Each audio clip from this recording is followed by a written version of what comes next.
दुर्वासा ऋषि और पांडवों की कहानी। पांडवों को हर विपत्ति में श्री कृष्ण की मदद मिलती थी। दुर्योधन ने षड्यंत्र रचा और दुर्वासा ऋषि को उनके 10,000 शिष्यों के साथ पांडवों के पास वनवास में भेजा।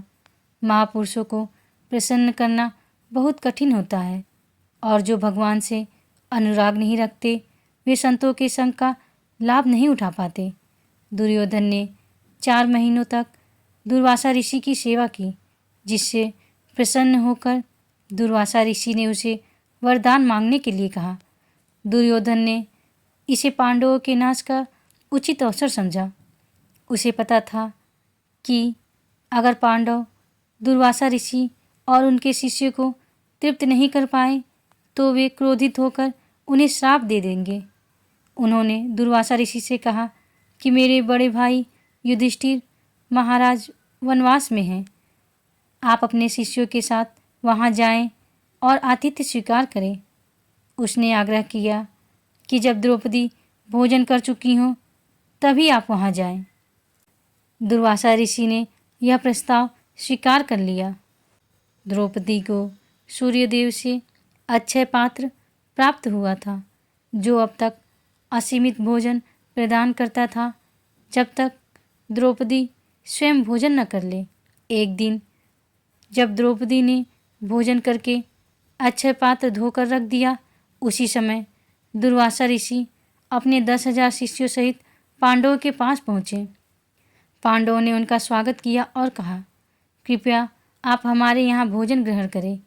दुर्वासा ऋषि और उनके शिष्यों ने न्योता स्वीकार किया और वे भोजन से पहले स्नान करने के लिए यमुना नदी पर चले गए। युधिष्ठिर महाराज ने द्रौपदी से पूछा, क्या आपने भोजन कर लिया है? द्रौपदी ने उत्तर दिया, हाँ, मैंने भोजन कर लिया है और अक्षय पात्र को धोकर रख दिया है। यह सुनकर युधिष्ठिर महाराज चिंतित हो गए।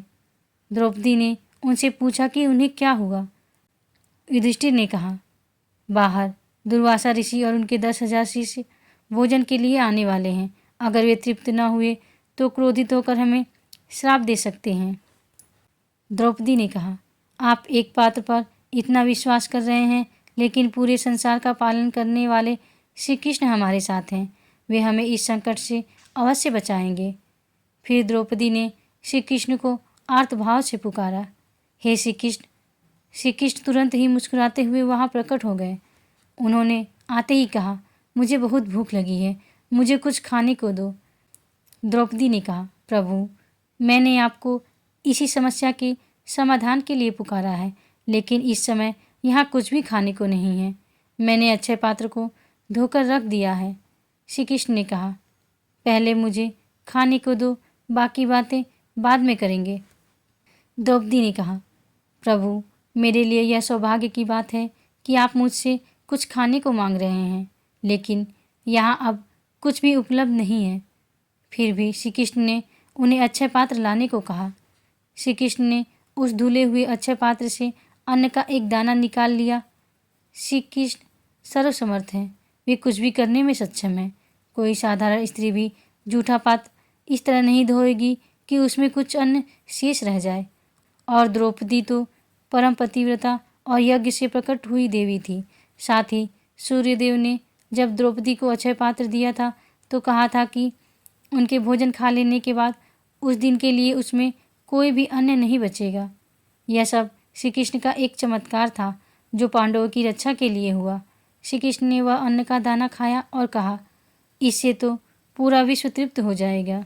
जैसे ही श्री कृष्ण ने वह अन्न का दाना खाया, दुर्वासा ऋषि और उनके शिष्यों के पेट भर गए।